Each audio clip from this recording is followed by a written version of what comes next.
देवगड तालुक्यातील मुनगे येथे प्रस्तावित असलेला अणुऊर्जा प्रकल्प आपल्या भागाच्या पर्यावरणासाठी आणि जीवसृष्टीसाठी घातक ठरणार असल्याच्या प्रतिक्रिया व्यक्त करत हिंदळे व मोरवे येथील ग्रामस्थांनी या प्रकल्पाला तीव्र विरोध दर्शविला आहे.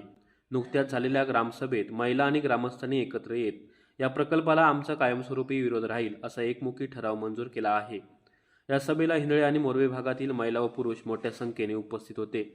यावेळी बोलताना ग्रामस्थांनी स्पष्ट केले की आम्हाला पर्यावरणाचा विनाश करणारे प्रकल्प नको आहेत. जर शासनाला या भागात विकास आणि रोजगारच द्यायचा असेल तर त्यांनी पर्यावरणपूरक आणि स्थानिक लोकांचे हित जपणाऱ्या प्रकल्पांची उभारणी करावी. हा जो प्रस्तावित प्रकल्प आहे ते आमची पिढी कशी तरी निघून जाईल, पण भविष्यातली जी पिढी आहे त्या पिढीला अत्यंत धोकादायक अशी परिस्थिती निर्माण होणार आहे. या ठिकाणीची जी शेती आहे, आंबा बागायत म्हणा किंवा अन्य जे नाचणी तांदूळ वगैरे जे ज्याच्यावर उपजीविका चालते, त्याचप्रमाणे मत्स्य व्यवसाय याच्यावर फार मोठे दुष्परिणाम होणार आहेत. त्यासाठी आमचा या प्रकल्पाला विरोध आहे. त्या विरोधासाठी आम्ही या ठिकाणी संपूर्ण गावातील महिलांसह जवळ सुमारे 150 ते 200 लोक जमले होते.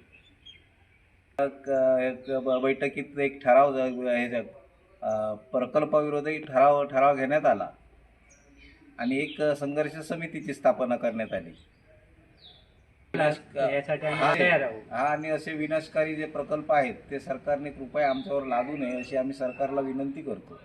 समर्थ न्यूज चॅनल यूट्यूबवर सबस्क्राईब करा व बेल आयकॉनवर क्लिक करा आणि रहा अपडेट.